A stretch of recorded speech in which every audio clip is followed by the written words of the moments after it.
All right. This is a series, a trilogy that I've been meaning to review for 5 years. That's the Dragonlance Legends trilogy, which we're going to start with Time of the Twins by Margaret Weiss and Tracy Hickman. I have a first print paperback. I think this is first print. I always liked that series of covers for the Legends trilogy. It's probably the best I have the other two somewhere. But I also have the annotated Legends, which has some fun little annotations by Margaret Weiss and Tracy Hickman here. Some of them are not very helpful annotations. Others are more world buildy and stuff. So that's cool. They also did that for the Chronicles trilogy. But anyway, Time of the Twins takes place a few years after the War of the Lance, which was the Chronicles trilogy.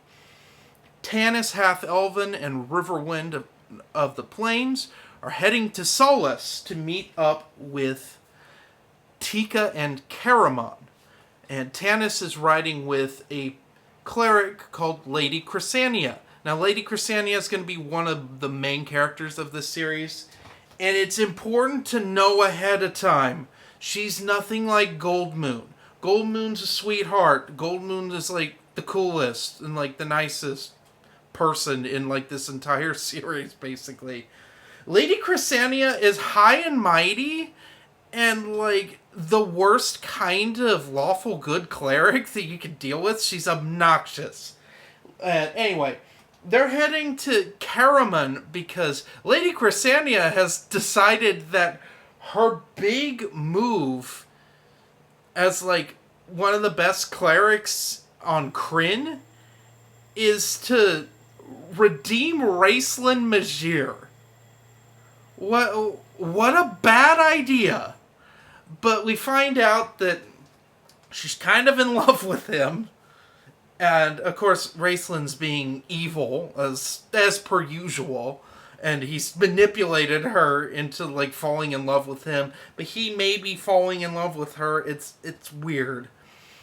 Anyway, Kitiara's up to her old, like, tricks and tries to kill Chrysania, which is interesting, but I'm getting ahead of myself here. We get to the inn of the last home in Solace, the place where the Chronicles trilogy began, and we find out that Caramon is a fat drunk. Yeah, big muscly Caramon, the heartthrob of the two twins and the companions of the Lance. Yeah, big old drunk because his brother doesn't love him. And he has no purpose, even though at the end of the last book, he said that he was pretty much over Raceland. I guess that didn't pay out. So he's a drunk. He and Tika have a horrible marriage. Because, yes, they're married now. And Tanis doesn't have time for this, and neither does Riverwind, because, this trilogy decided it didn't need as many characters as the Chronicles did, which is for the better. And Tanis takes off because his father-in-law's dead, and he has to go to the funeral. And Riverwind has plainsman problems, so he's going off to deal with that. So they're pretty much not in this trilogy till the last book. And it's really a Caramon Raceland trilogy. But, of course, that would be miserable because all the characters we have left are miserable characters. So we have to have Tasselhoff Burfoot, our Kender rogue. If it weren't for Tasselhoff, this would be the most depressing trilogy ever. I'm just saying that because this trilogy gets really dark. Anyway, so Caramon, Tasselhoff, and Lady Chrysania are going to go to the High Sorcerer's Tower of Wayworth. It's the last one that all of the mages are able to go to, because the one in Palanthus has a curse on it and only Raceland can go in there. Parsalian, the head of the order, although he's not as powerful as Raceland, decides that they all need to go back in time to stop Raceland from killing Fistandantilus. Now, who in the heck is Fistandantilus? Well, that's a long explanation, but basically he's kind of Raceland, Raceland's kind of Fistandantilus, and the only reason Raceland has been able to do a lot of the things that he's done is because Fistandantilus has kind of possessed him, but he's also possessing Fistandantilus. This is a very confusing thing that we don't have time to deal with in this video. Or in any video. Read the books and you can interpret from there. But basically, Caramon, Tasselhoff, and Lady Chrysania are sent to Istar, which is now, in their time, the Blood Sea of Istar, because when the Cataclysm happened, it got thrown into the ocean, basically, and it's like a blood sea now. We dealt with it in Dragons of Spring Dawning, but they get sent back, but Chrysania is unconscious because Lord Soth, the Death Knight, death touched her, but she prayed to Paladin, and Paladin just put her in a coma.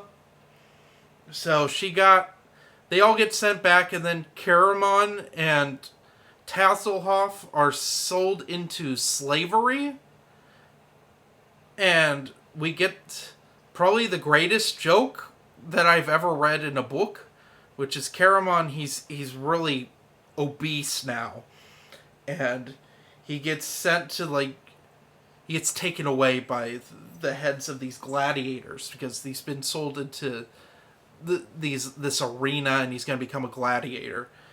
And Tasselhoff doesn't know what's happening to him. Tasselhoff's left in their cell, and they throw Caramon back in after, like, hours, and he's just, like, in agony and out of breath, and Tasselhoff's like, what did they do to you? Did they put you on the rack? Like, coming up with all these medieval torture things, and then Caramon says, calisthenics. So they made him work out.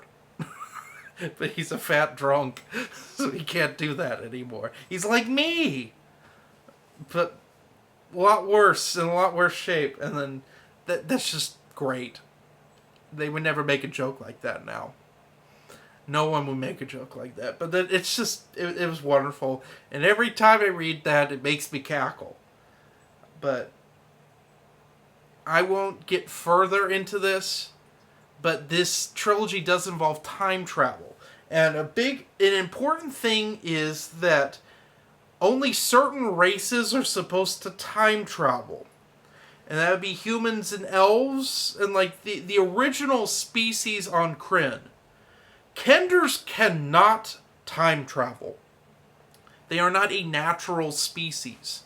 So when Tasselhoff accidentally time travels with them, it's a very bad thing, and it also means that time can now be, like, altered. Like, substantially, because a being of the races that are banned from time travel has time traveled. So, yeah, that's going to factor in with the following books. And this, honestly, that sounds like just the most ridiculous thing Tasselhoff's done, but Tasselhoff does, like, crazier things that mess up the timeline in later books. So, like, I forgive this one because, well, we'll get into the other two books at a later date. But overall, I really like Time of the Twins. Probably the biggest reason, there are not that many main characters in Time of the Twins. The problem with the Chronicles is there's just way too many characters in the Heroes of the Lance. There's just way too many of them, especially in that first book. And it's, at times, it's just tedious because of how many of them there are. And not all of them get enough characterization. So when they split them up in the second book, Dragons of Winter's Night, it's kind of refreshing just to have a small group of them for half the book and then the rest of them in the second half of the book. That's nice. And that continued into Dragons of Spring Dawning until it didn't. And then we have almost everyone back together again for like the climax, and it's just too many characters again. And with like the Legends trilogy, it's a Karaman Raceland story. Yeah, we got Lady Chrysania, and yes, we have Tasselhoff. But the rest of the characters are more side characters in these. They get some screen time. Like we get like the politics of the clerics in Istar, but they aren't main characters. They're side characters. And there's some great ones. I won't get into that because you should definitely check out this book. So I only spoiled a third of it. But it's a solid read. I don't know if it's my favorite of the Legends books. I'll have to reread the other two, but I remember really liking Test of the Twins, the third one. But anyway, we need to get through War of the Twins next. So, anyway, what would I rank this? Give it a good 4.7 out of 5. It's well worth your time. Anyway, have a good one.